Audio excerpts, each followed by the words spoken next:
ने बताया एक राष्ट्र एक चुनाव के बारे में।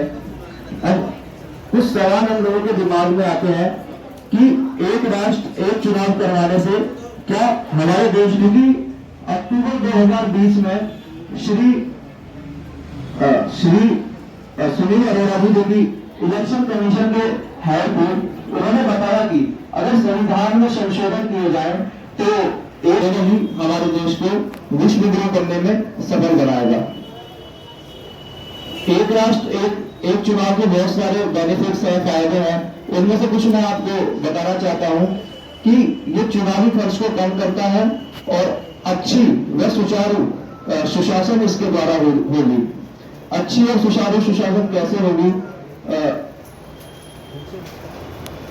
आपकी नियुक्ति होती है उन सभी स्टाफों में सरकारी पुलिस शासन, सरकारी शिक्षक और तथा जो क्षेत्रीय पुलिस बल होते हैं उनकी ड्यूटियां लगाई जाती हैं इलेक्शन पोलिंग बूथ पर। इस इलेक्शन पीरियड के दौरान जो जितने भी सरकारी कर्मचारी जाते हैं ये अपने कामों से छुट्टी लेकर इस इलेक्शन पीरियड में ही अपनी ड्यूटी देते हैं, जिसके कारण शिक्षा का और देश की सुरक्षा का काफी नुकसान होता है।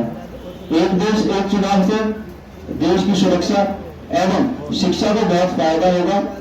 अंत में मैं आपसे एक भी बात कहूंगा कि हर साल इलेक्शन ना कराकर वन नेशन वन इलेक्शन का प्रस्ताव स्वीकार करना बहुत ही देश को सफलता भविष्य में प्रदान करेगा। धन्यवाद। जय हिंद, जय भारत।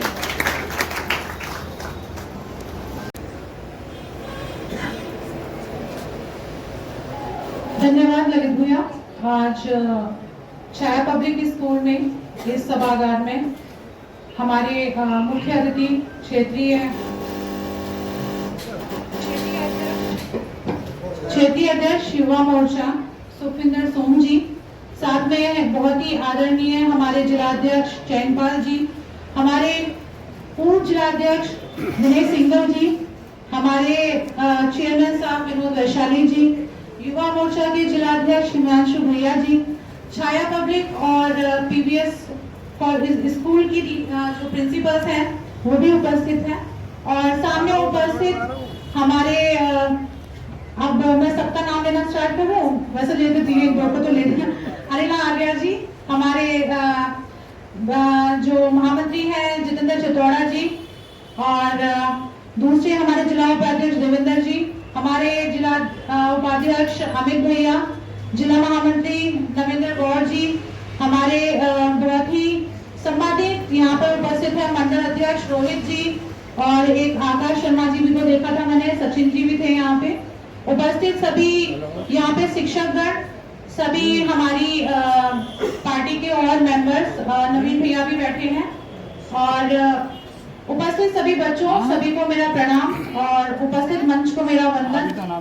अभी बहुत अच्छी बातें यहाँ के बच्चों ने बोला। मैं हिमांशु भैया को भी बोल रही थी कि ये प्लस पॉइंट है इस प्रोग्राम का कि हमें नहीं बोलना, बच्चों को भी बोलना है, और सिर्फ यहाँ नहीं बोलना, जहाँ भी मौका मिले वहाँ बोलना है, और जो नहीं भी बोल पाए कोई प्रॉब्लम नहीं है, यहाँ से अपने पॉइंट्स आप प्लस पॉइंट ले लीजिए कि क्यों एक देश एक चुनाव का जो मुद्दा उठाया जा रहा है वो क्यों होना चाहिए, और उसी पॉइंट को रखते हुए आप अपनी बात रखिए। देखिए, मैं आपको बताऊं कि मेरा वैसे तो जब तक मेरी एजुकेशन हुई मैं शहर में रही, लेकिन नसीब कुछ ऐसा है कि मैं लीडर बन गई ग्रामीण क्षेत्र की। तो मैंने वहाँ ग्रामीण क्षेत्र में बहुत सारी चीजें नोटिस की कि जैसे आप देखिए अभी प्रधानी का चुनाव हुआ, और जब प्रधानी का चुनाव होता है तो कुछ टाइम लगता है उसको अपना वो पदभार ग्रहण करने में, काम स्टार्ट करने में, और जब तक वो काम करना स्टार्ट करता है उसको पता लगता है दूसरा चुनाव होता है, आचार संहिता लग गई है और काम रुक जाता है, तो फिर वो उस चीज पर लग जाता है कि चलो अब दूसरों के लिए वोट मांगे, फिर काम रुक गया। उसके बाद फिर वो अपना काम स्टार्ट करता है, फिर पता लगता है जी अब अभी विधायकी का चुनाव हुआ था, अब सांसद जी के लिए चुनाव होना है। तो होता क्या है कि उनका जो 5 साल का कार्यकाल होता है उसमें से वो मुश्किल से मुश्किल 4 साल का कार्यकाल अपना कर पाते हैं, तो 1 साल तो उनका वेस्ट हो जाता है। अभी यहाँ बच्चे भी बता रहे थे कि जब भी इलेक्शन होता है, आपने देखा ही होगा बहुत सारे सरकारी कर्मचारियों की ड्यूटी लगाई जाती है, लगती है। ऐसे ही ग्रामीण क्षेत्र की आंगनबाड़ियों को, आशाओं को लगाया जाता है सर्वे करने के लिए, जो वो घर घर जाती हैं, वोट का पक्का करती हैं। और ऐसे ही हमारे सफाई कर्मचारियों की ड्यूटी लगाई जाती है और एक स्कूल में बूथ बनाया जाता है। तो जब तक चुनाव रहेंगे स्कूलों की भी छुट्टी और कर्मचारियों की भी आफत आ जाती है काम एक्स्ट्रा करने की वजह से। तो उस चीज में भी बहुत प्लस पॉइंट रहेगा कि हम लोग एक देश एक चुनाव करेंगे तो उनको एक ही बार परेशान होना होगा। अभी आप लोगों में से बहुत लोगों को नहीं पता, मैं बताती हूँ कि जब ग्रामीण क्षेत्र में प्रधानी का चुनाव होता है तो उनकी वोटर लिस्ट अलग होती है और जब उनको अपना सांसद या विधायक चुनना होता है तो वो वोटर लिस्ट अलग होती है। होता क्या है, प्रधानी वाले में तो उनकी वोट थी तो बड़े श्योर हो जाते हैं वो लोग कि भाई विधायकी वाले चुनाव में भी वोट होगी, क्यों चेक कराना। और जिस दिन वोट का टाइम आता है और जब वो जाते हैं तो उनको पता लगता है उनकी वोट तो विधायकी वाले या सांसद जी के चुनाव में तो है ही नहीं। तो तब उन्हें बड़ी प्रॉब्लम होती है कि वैसे तो वो चुनाव में अपना वोट दे चुके थे लेकिन यहाँ उनसे वोट भी नहीं डलवाई जा रही क्योंकि उनकी उस वोटर लिस्ट में उनका नाम नहीं था। तो अगर ये एक देश एक चुनाव वाली प्रोसीजर आता है तो प्लस ये रहेगा कि एक ही वोटर लिस्ट होगी जो आपकी पंचायत में भी काम आएगी और आपकी जो शहरों में चुनाव होता है उसमें भी काम आएगी। तो ऐसे बहुत छोटे छोटे पॉइंट्स हैं। अभी बहुत सारे वक्ता हैं वो भी अपने पॉइंट्स बताएंगे। जो मैंने नोटिस किया वो मैंने आपके साथ शेयर किया और मैं चाहूंगी कि ये चीजें आप और लोगों को भी बताएं। यहाँ पर जिन बच्चों ने अभी बोला उनको बहुत बहुत शुभकामनाएं।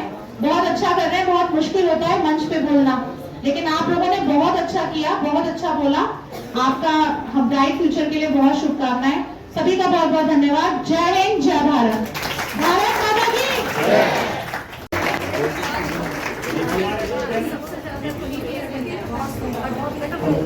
हमारे मध्य में आज के इस कार्यक्रम के मुख्य वक्ता हम सभी के नेता आदरणीय सुनील शर्मा जी, माननीय कैबिनेट मंत्री उपस्थित हुए। एक बार जोरदार तालियों के साथ भाषण का स्वागत करेंगे।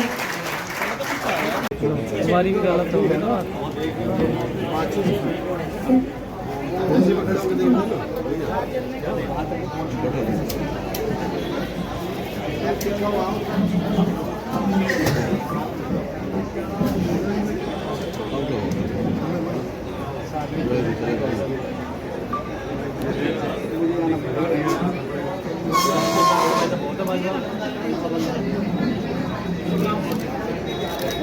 मोबाइल थोड़ा नीचे रखो, थोड़ा नीचे रखो।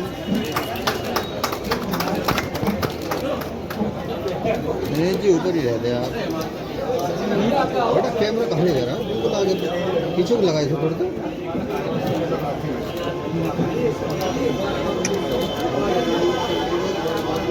गुरु जी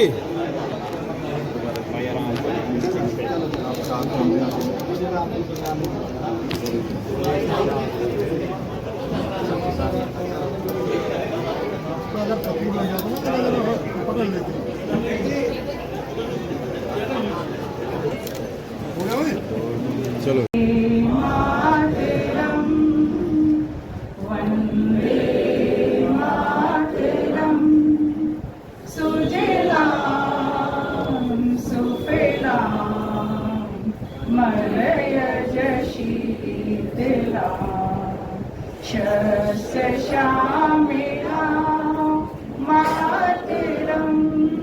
वंदे मातरम।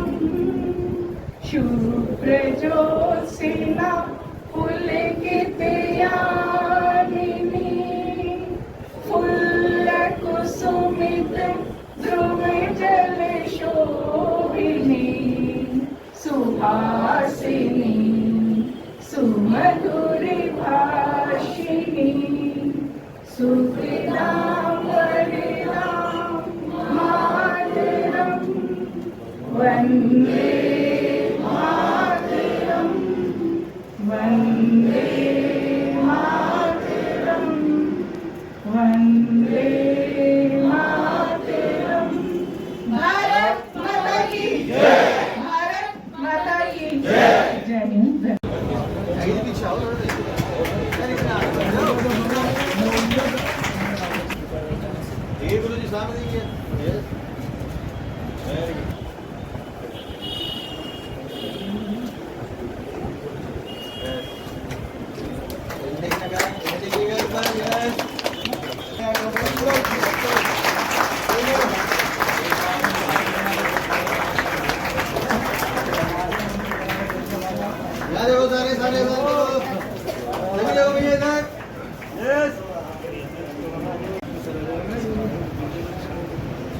हाँ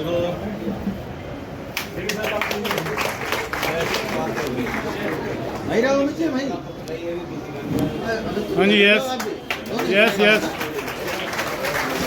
ब्लॉक प्रमुख सुचेता सिंह जी के लिए स्वागत के लिए मैं आमंत्रित।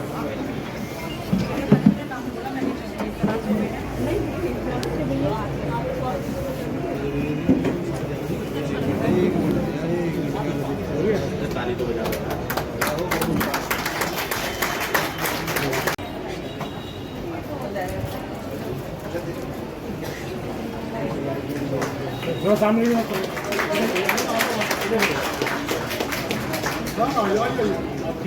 ठीक है सर, सामने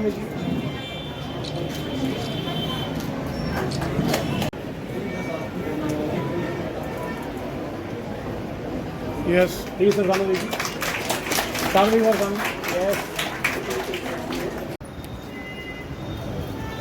भारत माता की भारत माता की भारत माता की।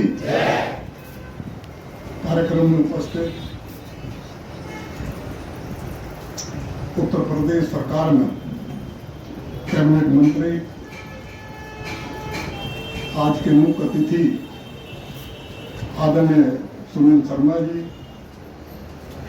उनके साथ अपने पश्चिम क्षेत्र के युवा मोर्चे के क्षेत्रीय अध्यक्ष, जिनका उद्बोधन भी हमको आज मिलेगा, आदरणीय सुखविंदर सोम जी, अपने जनपद गाजियाबाद के बहुत ही यशस्वी और सरल स्वभाव के जिलाध्यक्ष आदरणीय चौधरी चंपाल सिंह जी, कार्यक्रम में आए हुए मंच पर ही उपस्थित आपकी अध्यक्षता कर रहे श्रीमान अरुण त्यागी जी, हमारे ब्लॉक के प्रमुख बहन सुचेता जी, नगर पालिका के चेयरमैन आदरणीय विनोद वैशाली जी, हमारे मध्य उनको हार्दिक अभिनंदन और वंदन करते हैं।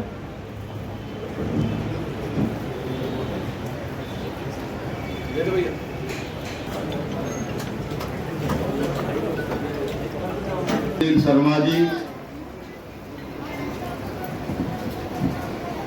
और पश्चिम क्षेत्र के युवा मोर्चे के क्षेत्रीय अध्यक्ष सुखविंदर सोम जी, गाजियाबाद जिले के अध्यक्ष पूर्व के दिनेश सिंघल जी, आज इस कार्यक्रम की अध्यक्षता कर रहे भाई साहब डॉक्टर त्यागी जी,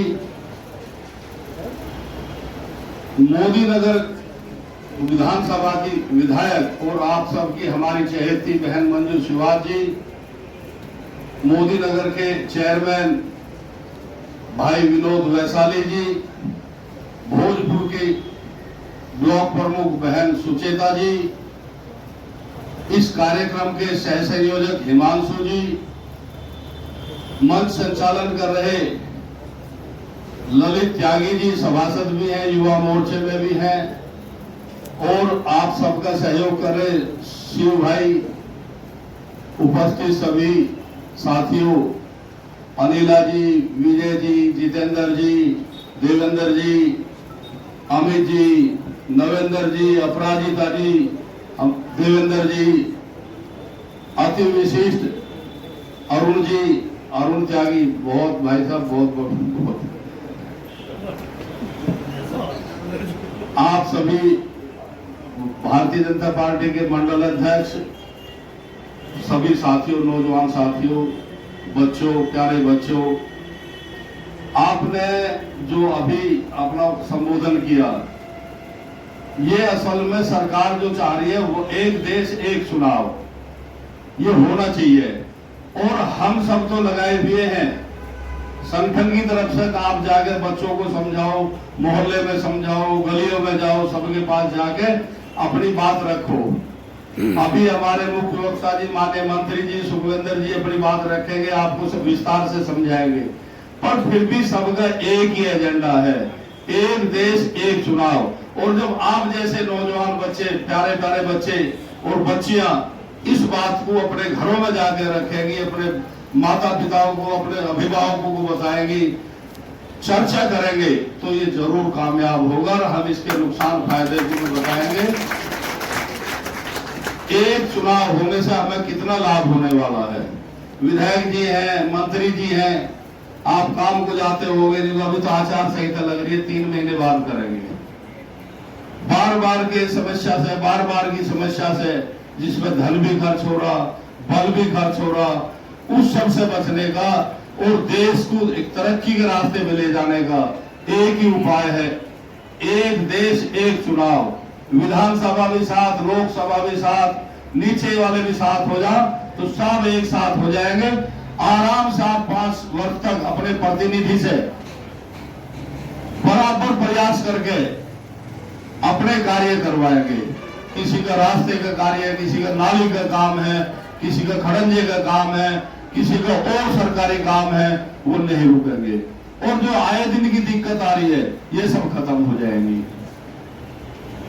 मुझे अपनी यही बात रखनी थी। कार्यक्रम भी विशेष है। अभी हमारे माननीय जी आए हुए हैं, वही अपनी बात रखेंगे, अपने विचारों से अवगत करवाएंगे। और मुझे पूरा विश्वास है अब हम जन जन तक इस बात को लेकर जाएंगे और पूरे देश के अंदर इस आवाज को बुलंद करेंगे। जय हिंद, जय भारत। आदरणीय विनोद वैशाली जी, सुचेता सिंह जी जो हमारे ब्लॉक प्रमुख हैं, आदरणीय अध्यक्ष जी, आदरणीय पूर्व अध्यक्ष जी, सभी हमारे टीचर्स और सभी सामने उपस्थित वरिष्ठ पदाधिकारीगण और सभी प्यारे बच्चों, आदरणीय टीचर्स, सभी को सादर प्रणाम। वन नेशन वन इलेक्शन क्यों जरूरी है और क्यों हम आपके बीच में आ रहे हैं? कोई भी नियम कानून सरकार अपनी मर्जी से भी बना सकती है जब देश की जरूरत है या उनकी अपनी मर्जी है।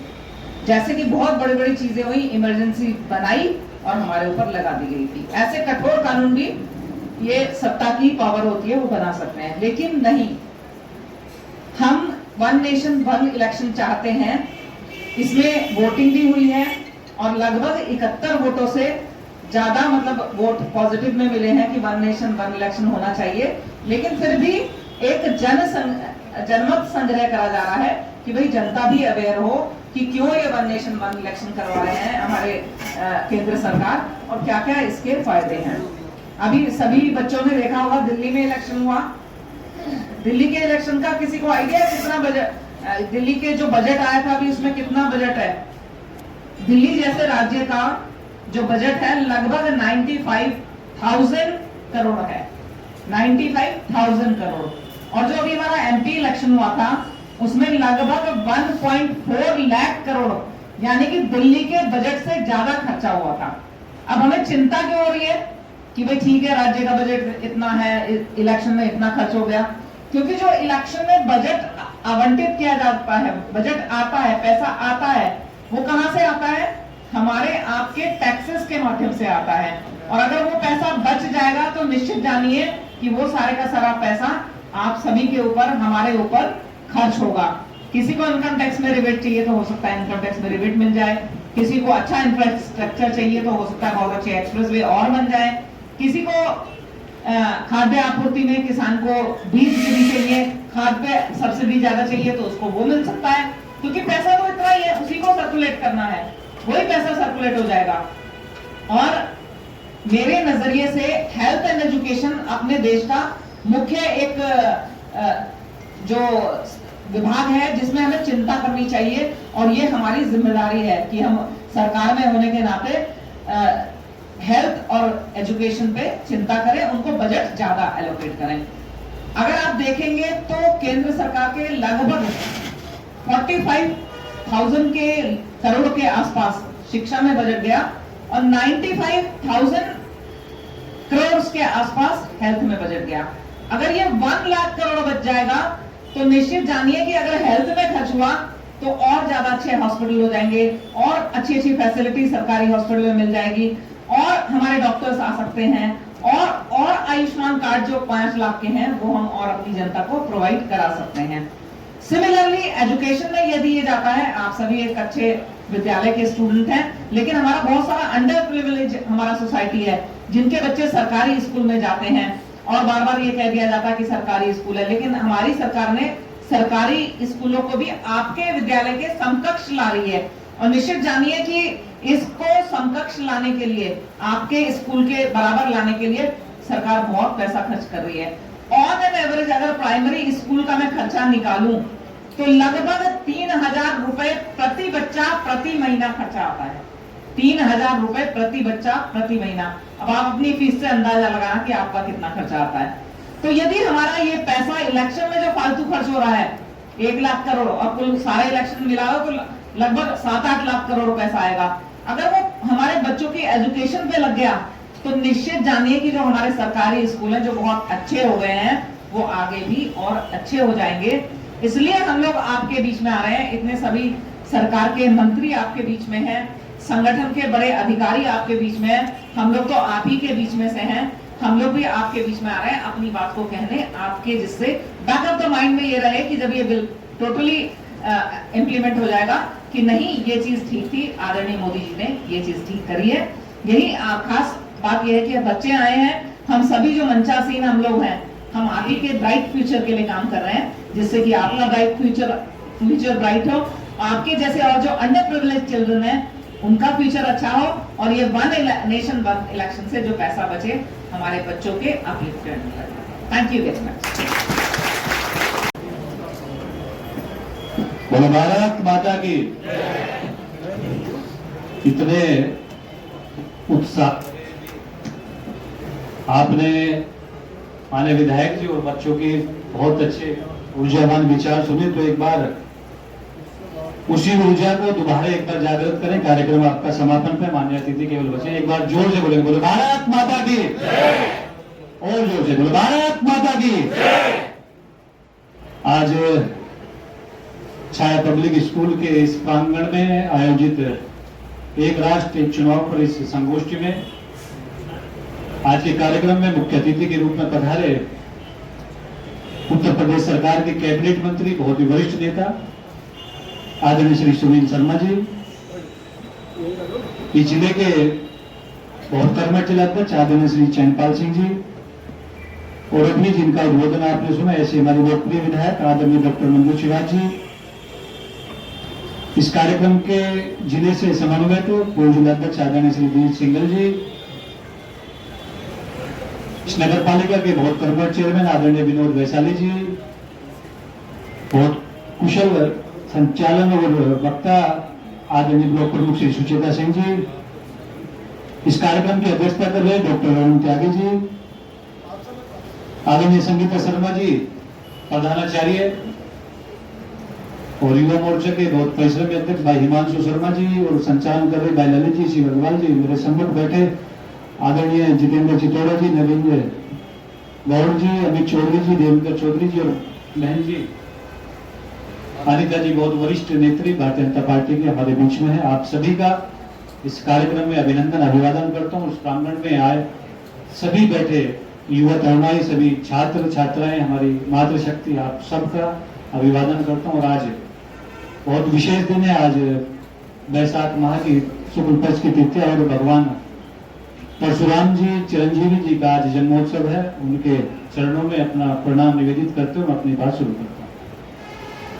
साथियों, जिस पहल को लेकर माननीय मोदी जी, भारतीय जनता पार्टी जिस विचार को लेकर संसद से आज आम जनमानस के बीच में गई और इस प्रांगण में इस कार्यक्रम में भी आकर जिस ध्येय से आना हुआ, तो एक निश्चित रूप से एक संतुष्टि और उस ध्येय की पूर्ति की प्रतिबिंब देखकर हम सब बहुत गौरवान्वित हैं। आप माननीय मंत्री जी, आपसे पूर्व में यहाँ बच्चों ने बहुत विस्तार से अपने सबने भाषण दिए और बहुत तार्किक जानकारियां उन्होंने यहाँ रखी, तो ये जानकर बहुत हर्ष होता है कि बच्चों में नीचे तक जो हमारा सपना था कि हम जनमानस के बीच में एक राष्ट्र एक चुनाव की चर्चा बने, वह स्वयं से आगे आकर इसके लिए आगे आए और लोगों के बीच में जागरूकता के साथ चर्चा करें, तो वह देखने को इस कार्यक्रम में मिला। बहुत सारी बातें लगातार वक्ताओं के रूप में आप सबने सुनी। किस तरह शुरू में बताया कि इस देश में एक साथ ही सभी चुनाव, चाहे पहली बार जब चुनाव हुआ 1951-52 में, तो उसके बाद 5 साल बाद 57 में, फिर 62 में, फिर 67 में, लगातार 4 चुनाव एक साथ हुए। एक साथ जब हम चुनाव की बात करते हैं तो मूल रूप से लोकसभा और विधानसभा चुनाव की बात करते हैं। एक साथ चुनाव हुए, उस समय के कांग्रेस के नेतृत्व मूल रूप से इंदिरा गांधी जी ने संविधान की धारा 356 का दुरुपयोग करते हुए लगातार चुनी हुई सरकारों को केवल इस बात पे गिराना शुरू कर दिया कि उनकी वैचारिक भिन्नता थी, उनसे उनके विचार नहीं मिलते थे और कांग्रेस को स्वीकार नहीं था कि उनके अलावा देश में किसी और राजनीतिक दल की सरकार बने।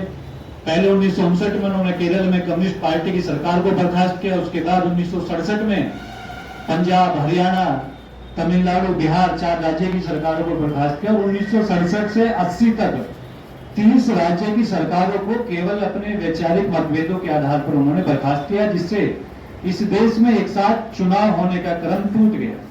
उसके बाद 1983 में भी भारतीय चुनाव आयोग ने कांग्रेस नेतृत्व को आगाह किया, भारत के सामने विचार प्रस्तुत किया कि एक साथ फिर से चुनाव होने चाहिए, लेकिन उन्होंने अपने निजी हितों को देखते हुए उस पर अमल नहीं किया। और भारतीय जनता पार्टी ने 1984 के अपने मैनिफेस्टो से लेकर लगातार चाहे 2014, 19 और अभी 24 तक के हमारी मैनिफेस्टो में, हमारे विचार में, हमारे संकल्प में प्रतिबद्धता के साथ हमने इस बात को उठाया कि इस देश में एक साथ चुनाव होने की आवश्यकता है। और उसी क्रम में आपके बीच में भी आना हुआ। 2019 में मोदी जी ने सर्वदलीय बैठक बुलाई। उस बैठक में भी 47 भारत के प्रमुख राजनीतिक दलों में से 32 दलों ने इस बिल के पक्ष में अपनी विचार रखे, इनके समर्थन में आए और 2023 में माननीय रामनाथ कोविंद जी की अध्यक्षता में एक सर्वदलीय कमेटी बनाई गई, जिसमें सभी राजनीतिक दलों के प्रमुख लोग, शीर्ष नेतृत्व और समाज में अनेक जगह जगह काम करने वाले तार्किक बौद्धिक क्षमतावान लोगों को उसमें शामिल किया गया। और 3 महीने लगभग के रिपोर्ट के अध्ययन के आधार पर माननीय कोविंद जी ने माननीय राष्ट्रपति जी को लगभग 18,626 पेज की एक विस्तृत रिपोर्ट उन्हें सौंपी कि इस देश में एक साथ चुनाव होने की आवश्यकता और किस तरह ये संपन्न होंगे, उसका पूरा लेखा जोखा उन्होंने उनके समक्ष रखा। और 2023 में सितंबर में माननीय मोदी जी के सामने, कैबिनेट के सामने वह उनकी सभी सिफारिशें आई और दिसंबर में उन्होंने लागू कर दिया। और 17 दिसंबर को माननीय मोदी जी के नेतृत्व में लोकसभा में ये बिल लाया गया, जहां 269 और 178 के बहुमत से इसे पास हुआ और सभी के विचारों की सहमति बने। और नीचे इसमें किस प्रकार ये अमल में आए उसको देखते हुए माननीय गृह मंत्री जी ने जेपीसी में उसे भेजने का काम किया, यानी कि ज्वाइंट पार्लियामेंट्री कमेटी में अभी वो बिल है जिसपे लगातार अनेकों बैठक के माध्यम से चर्चा हो रही है और समाज के बीच में भी जन जागरण के भाव को लेकर, चाहे सुझाव को भाव को लेकर माननीय मोदी जी हमारी पार्टी के संकल्पित रहते हैं कि कोई भी काम इस देश में जो इस देश के भविष्य को तय करने वाला हो, इस देश के आधार को जो जोड़ने वाला हो, उस निर्णय में आम जनमानस की सहभागिता हो, उस समय आपके भी और इसी तरह भारतीय जनता पार्टी पूरे देश में, पूरे प्रदेश में इन चुनावों के क्या परिणाम होंगे, एक साथ होने के, चुनाव के खर्चे, उसके क्या उपयोगिता है, क्या प्रासंगिकता है, लगातार इसके विषय पर माननीय हमारे वक्ताओं ने चर्चा की। और अभी भी हमारे मुख्य अतिथि जी माननीय सुनील शर्मा जी, उत्तर प्रदेश सरकार के कैबिनेट मंत्री भी, यहाँ बहुत सारे बच्चे बैठे हैं। आपको समझाऊं कि उत्तर प्रदेश में 403 विधायक होते हैं, पूरे देश में लगभग 4136 विधायक है, 6 राज्यों में एमएलसी होती है, 437 एमएलसी है। तो उत्तर प्रदेश में 403 में से एक विधायक है और कुल विधायकों का 15% जिसकी सरकार होती है उनमें से मंत्री बनते हैं। उन 15% में से जो शीर्ष के नेता होते हैं वो कैबिनेट मंत्री होते हैं, वो आपके मध्य आए हैं। आप लगातार हम देखते हैं कि हमारे मध्य चुनाव आते ही रहते हैं। अभी लोकसभा का चुनाव हुआ, उसके पहले निकाय चुनाव हुआ। निकाय चुनाव में भी अगर मैं उत्तर प्रदेश की आपको जानकारी बताऊं तो हमारे यहाँ 17 नगर निगम है, 200 नगर पालिकाएं हैं, 545 नगर पंचायतें, यानी कि कुल 729 निकायों में 11,996 चुनाव है, वार्ड है। तो कितना विस्तार से। और अभी आगे पंचायत चुनाव की सरगर्मी है। पंचायत चुनाव में भी हमारे 75 जिला पंचायत अध्यक्ष है, 3051 उनके जिला पंचायत के सदस्य हैं, 58,138 ग्राम पंचायत है, 75,000 उनके बीडीसी, यानी कि कितने जनप्रतिनिधि, कितने स्तर के लिए हमारे यहाँ चुनाव होता है। और पूरे देश में इसी तरह लगभग 2,68,000 ग्राम पंचायत है। तो कितनी बड़ी विस्तार से हमारा फेडरल स्ट्रक्चर है, बच्चे बखूबी समझे, इसके लिए आपके बीच में बताने की आवश्यकता है। तो इसके कितने खर्चे होते हैं माननीय विधायक जी ने बताया, लगभग 1,35,000 करोड़ होता है। अभी हम जोड़ने लग जाए तो 1,35,000 करोड़ में कितनी जीरो होती है शायद कोई बताता है। प्रति वोट 1400 रुपए का खर्चा बैठता है। तो उसके विषय में विस्तार से उन्होंने बताया। आगे माननीय अतिथि जी आपके बीच में विस्तार से चर्चा करेंगे। आप सब ने बहुत गंभीरता से यहाँ सभी वक्ताओं को सुना और बहुत गंभीरता से आपने सभी बच्चों ने अपने विचार रखे। वास्तव में सामान्यतः किसी भी बच्चे के लिए जब मंच पे आके बाइक पे आके बोलते हैं तो बहुत कठिन होता है, और आपने बहुत उत्साह से दिया। एक बच्ची एक बार नर्वस हुई, उसने दोबारा अपनी हिम्मत जुटाकर बहुत अच्छा, बहुत कुशल वक्ता था, उसके लिए एक बार ताली बजाए। आप सब ने हमें बहुत गंभीरता से सुना। मैं सभी अपने आयोजकों का बहुत धन्यवाद देता हूँ और मुझे उन्होंने आमंत्रित किया। अपनी कृतज्ञता ज्ञापित करते हैं अपनी वाणी समाप्त करें। बहुत बहुत धन्यवाद।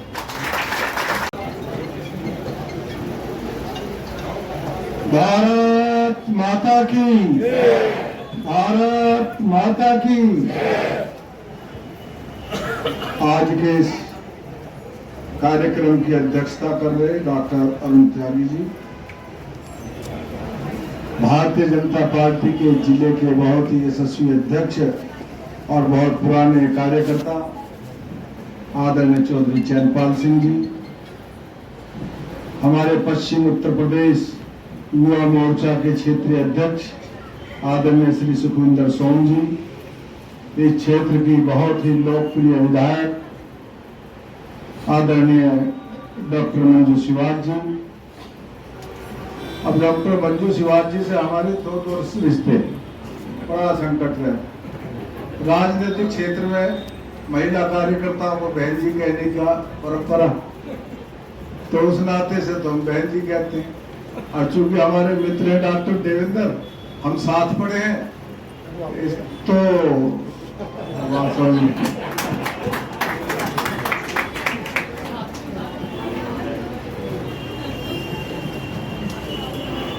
हमारे चेयरमैन मोदी नगर श्री विनोद वैशाली जी, हमारी ब्लॉक प्रमुख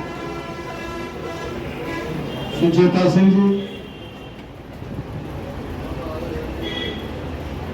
आदरणीय दिनेश सिंगल जी पूर्व जिलाध्यक्ष और इस कार्यक्रम के संयोजक,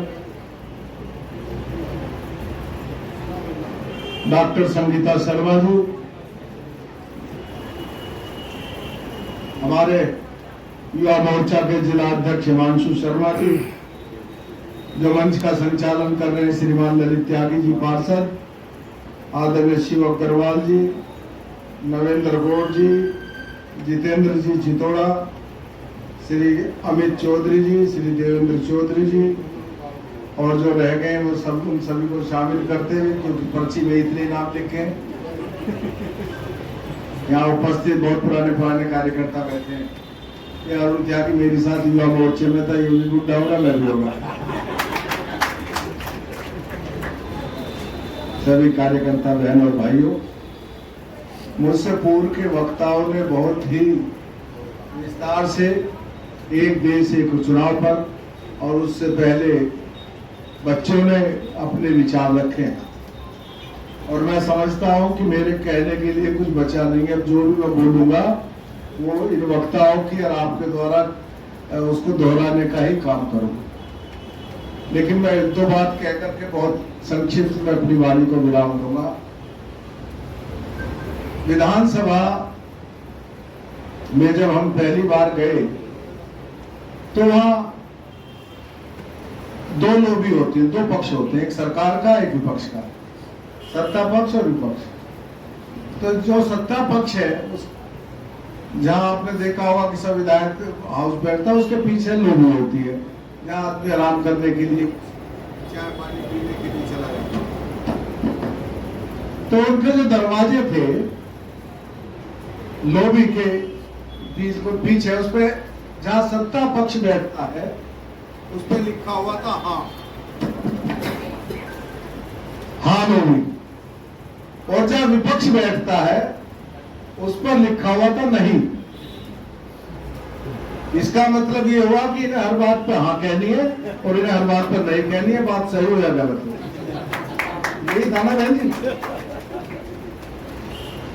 हमको बड़ा अजीब लगता था भाई, बहुत सारे विषय तो ऐसे आते हैं जिन पे सब लोग एक मत हो जाते हैं, तो ये नहीं क्यों लिखा है। 2017 में हृदय नारायण दीक्षित जी जब विधानसभा के अध्यक्ष हुए तो उन्होंने उसको परिवर्तित किया। उन्होंने कहा भाई ये ठीक नहीं है, और वो एक दिन वो जल्दी जब विधानसभा बनी होगी तब से लिखा हुआ, जब वो बिल्डिंग बनी होगी। तो विधानसभा अध्यक्ष हृदय नारायण दीक्षित जी ने कहा कि इधर लिखो सत्ता पक्ष और इधर लिखो प्रतिपक्ष। तो जब ये लिखा गया तो विपक्ष ने हंगामा किया, लंबी डिबेट हुई, सब विपक्ष के नेताओं ने, सत्ता पक्ष के लोगों ने अपनी बात कही, और विपक्ष का कहना तो ये था कि जी ना ये नहीं लिखो। हमने पूछा भाई क्यों लिखो, हमें तो हर बात पर नहीं कहना है। उनका आपको अच्छा प्रस्ताव लाएंगे, उनको इतना भी अच्छा ले आओ। तो ये इस देश की राजनीति में भी कुछ दलों को कितना भी सरकार अच्छा काम करे उन्हें नहीं बोलना, हाँ उनके बस की नहीं। एक देश एक चुनाव, आप देखिएगा अगर हम सुधार नहीं करेंगे, परिवर्तन आखिरकार आईपीसी सीआरपीसी को बदला ना, भारतीय न्याय संहिता बनाई गई, वो चला आ रहा था इंडियन पिनल कोड जो अंग्रेजों के समय का बना हुआ था, लेकिन मोदी जी ने उसको परिवर्तित किया। बहुत सारी धाराएं जो थी उनको हटाया, उनका क्रम बदला, क्योंकि आवश्यकता थी बहुत पहले, ठीक होना चाहिए। इसी प्रकार से मोदी जी ने एक एक करके सुधार करने शुरू किए। एक देश एक चुनाव, ये सबके हित में, इससे किसी राजनीतिक दल को भी कोई हानि नहीं होने वाली। जैसा आदरणीय हमारे सुखविंदर सोम जी ने बताया कि पहले देश में एक देश और एक चुनाव था, विधानसभा और लोकसभा। एक तो मैं बता दूं, एक देश और एक चुनाव की जो पद्धति है जो आने वाली है, उसमें व्यवस्था क्या है? उसमें व्यवस्था ये है, जैसे अमेरिका है, अमेरिका में 4 साल में चुनाव होता है, नवंबर के महीने में 4 साल फिक्स है कि नवंबर के महीने में इलेक्शन होगा, सबको पता है 4 साल आएंगे उसके बाद। ऐसे ही अपने देश में निश्चित हो कि 5 साल के बाद 1 महीना निश्चित होगा, उसमें देश में लोकसभा और विधानसभा के चुनाव, इसमें भी 2 अलग अलग चलेगा। लोकसभा और विधानसभा का चुनाव एक साथ होगा, और जिला पंचायत, नगर निगम, नगर पालिका, नगर पंचायत, जो ये लोकल बॉडीज हैं, इनका चुनाव एक साथ होगा। दोनों के लिए समय तय होगा। मानो समझो हमारे यहाँ कर दिया कि भाई विधानसभा और लोकसभा का चुनाव होगा फरवरी में, फरवरी का चुनाव होगा, मार्च तक सबकी शपथ ग्रहण हो जाएगी, अप्रैल के महीने में लोकल बॉडीज का चुनाव हो जाएगा। मैं अब वो महीना कौन सा होगा बदल सकता, उसके बाद पूरे देश में लोकल बॉडीज का इलेक्शन। अब सारे ग्राम प्रधान से लेकर प्रधानमंत्री तक और राष्ट्रपति तक निश्चित हो गया, कहीं कोई इलेक्शन नहीं, सबको अपना काम करना, पूरा का पूरा 5 साल का समय, चाहे वो ग्राम प्रधान हो चाहे वो भारत सरकार हो, उनको पूरा समय काम करने के लिए मिले। राजनीति के, लोकतंत्र के बहुत सारे लाभ हैं, कुछ ऐसे भी हैं जिनके कारण से कई बार अच्छे निर्णय रोकने पड़ते, कठोर निर्णय रोकने पड़ते हैं, क्योंकि लोक लुभावन नहीं होते, लोगों को लगता है कि हमारे हितों के विरुद्ध। और मैंने कहा कि कुछ लोग ऐसे पैदा हुए हैं जिन्हें ना कहना है हाँ कहना ही नहीं है। जब शुरू में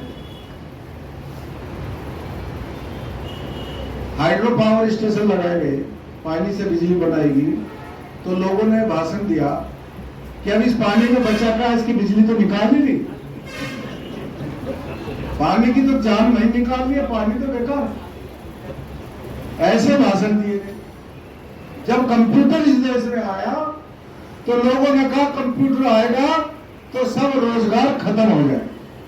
एक कम्युनिस्ट लीडर भाषण दे रहा था, ये उन दिनों ट्रेड यूनियन बहुत थी, गाजियाबाद में बहुत छोटी छोटी फैक्ट्रियों में भी ट्रेड यूनियन थी। भाषण दे रहा, भाइयों अगर कंप्यूटर आ गया तो मालूम है क्या होगा? विदेशों में जहाँ कंप्यूटर है वहाँ फैक्ट्री के अंदर कंप्यूटर होता है, बाहर उस पर गेट पे एक चौकीदारी के लिए कुत्ता होता, आदमी की नियुक्ति नहीं होती। अब बताओ, कंप्यूटर आने से नुकसान हुआ?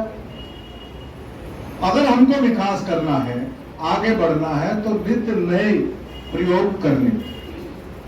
अब आज मोदी नगर तक आने में घंटों लग जाते हैं। अब दिल्ली से देहरादून जाने में, दिल्ली से हरिद्वार जाने में 3 घंटे में आदमी पहुंच जाता। सहारनपुर 2.5 घंटे में पहुंच जाता, 2.5 घंटा मिनट तक का लग जाता। सरकार के पास फंड्स थे तभी तो उन्होंने एक्सप्रेस वे बनाए ना।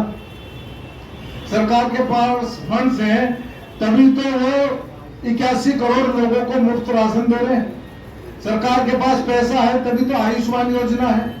सरकार के पास पैसा है तभी तो शौचालय बनाए। सरकार के पास पैसा था तभी तो प्रधानमंत्री आवास दिए। तो जन कल्याणकारी योजनाएं हैं, ये तभी संभव होंगी जब सरकार संपन्न हो।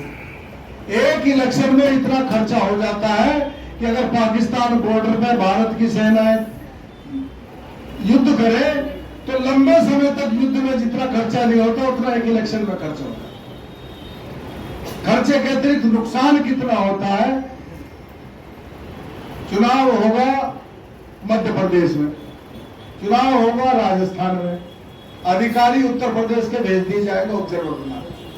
अब यहाँ का अधिकारी पर्यवेक्षक बन करके चला गया, यहाँ का कलेक्टर, यहाँ का प्रमुख सचिव, यहाँ का सचिव। अब जो IAS अफसर है वो ऐसा तो होता नहीं वो खाली बैठा, उसमें तो पूरा काम रहता। अब जो ऐसा 20 दिन के लिए उसका काम ठप, उसका ऑफिस बंद, वो वहां। अब जब यहाँ चुनाव होगा तो वहां के आगे पूरे साल इधर से उधर, उधर से इधर अधिकारियों का आवागमन, सारा पैसा उसमें नष्ट हो रहा है। ये सब चीजें ठीक होंगी, देश तरक्की करेगा। और जो मोदी जी ने कहा है कि विकसित भारत बनाना है और 2047 तक आत्मनिर्भर भारत बनाना है, वह तभी संभव होगा जब हमारे पास काम करने के लिए समय हो। अब तो काम करने के लिए टाइम ना। अब बंगाल में इलेक्शन हो रही, बंगाल निपटेगा, बिहार में हो रहे, बिहार निपटेगा नॉर्थ ईस्ट में हो रहे, वहां से होगा फिर साउथ में हो रहे। रोज चुनाव, नेता भी लगे पड़े, अधिकारी भी लगे पड़े, सिस्टम भी लगा पड़ा और आचार संहिता लगी। अब विकास का कोई काम नहीं हो।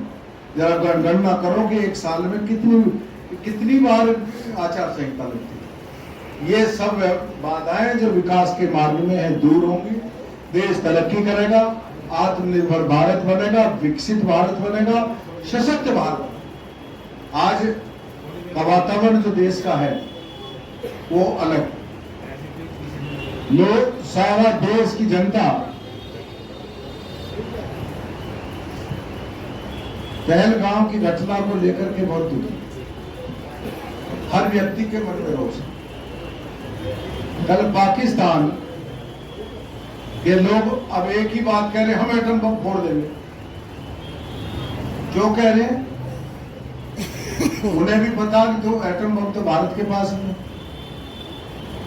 अगर एटमिक वार होगा तो भारत का नुकसान होगा, लेकिन पाकिस्तान का नामो निशान मिट जाएगा। पाकिस्तान इस धरती पर देखा तो धूल में मिलेगी।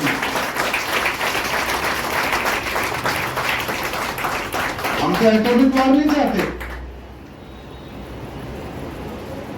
लेकिन पाकिस्तान को भी पता है कि एटॉमिक वार करना उसको कितना भारी पड़ेगा। वो एटम बम की धमकी इसलिए दे रहा कि उसको पता है, उसके रक्षा मंत्री ने कहा, रक्षा विशेषज्ञ ने कहा कि हम भारत के सामने लंबे युद्ध में नहीं ठहर सकते। अगर युद्ध लंबा होगा तो पाकिस्तान भारत के सामने टिक नहीं पाएगा। पहले भी वो इसका अनुभव कर चुका, इसलिए वो कहता कि मेरे बस की लड़ना नहीं है, मैं बम फोड़ूंगा।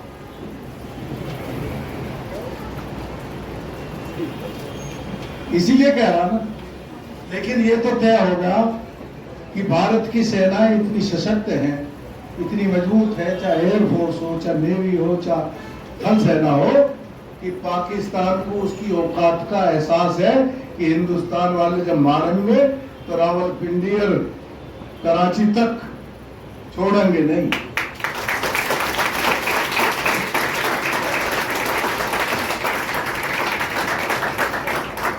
ये इसलिए संभव है कि जिस दिन यूपीए की सरकार गई थी हमारे पास इतना गोला बारूद था, हम 3 या 4 दिन युद्ध कर सकते थे, 1 हफ्ता नहीं लड़ सकते।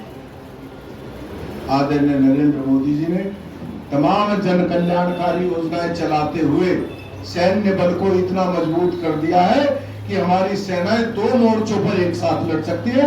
हम पाकिस्तान और चीन से एक साथ मुकाबला करते हैं। ये इसलिए संभव हुआ कि जो प्रशासनिक व्यवस्थाओं में, जो राजनीतिक व्यवस्थाओं में परिवर्तन किए, सुधार किए, नीतियां बदली और ईमानदारी के साथ जो उन्होंने पहले दिन कहा था कि ना खाऊंगा ना खाने दूंगा, उसको 100% रूप से भारत सरकार में उन्होंने कार्यान्वित करके दिखाया।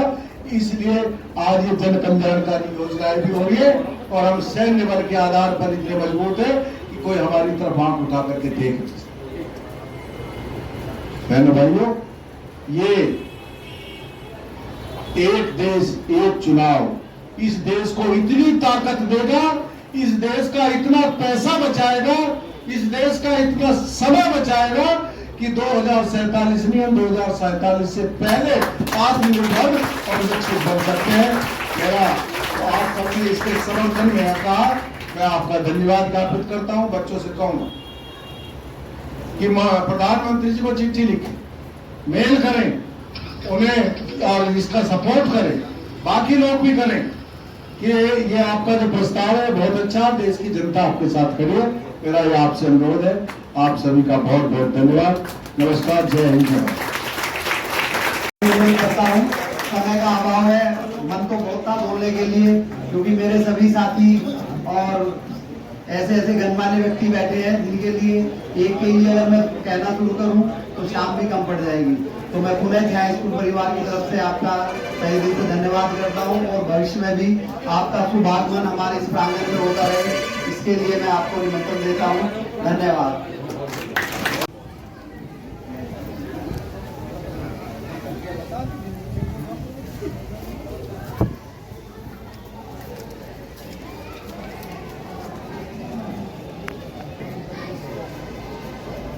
कहाँ वो नीरज कहाँ? बोला घर पे गई थी। साथ में भी वो तबियत चला गया था।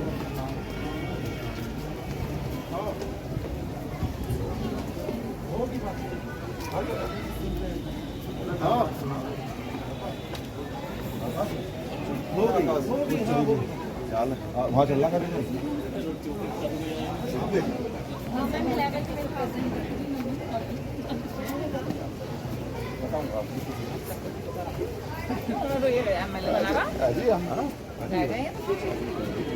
पूरी वीडियो आनी चाहिए, कितने आदमी आए। हाँ जी, लगनी चाहिए ना। तो खाली कहीं पेपर गया तो ठीक है। नमस्ते।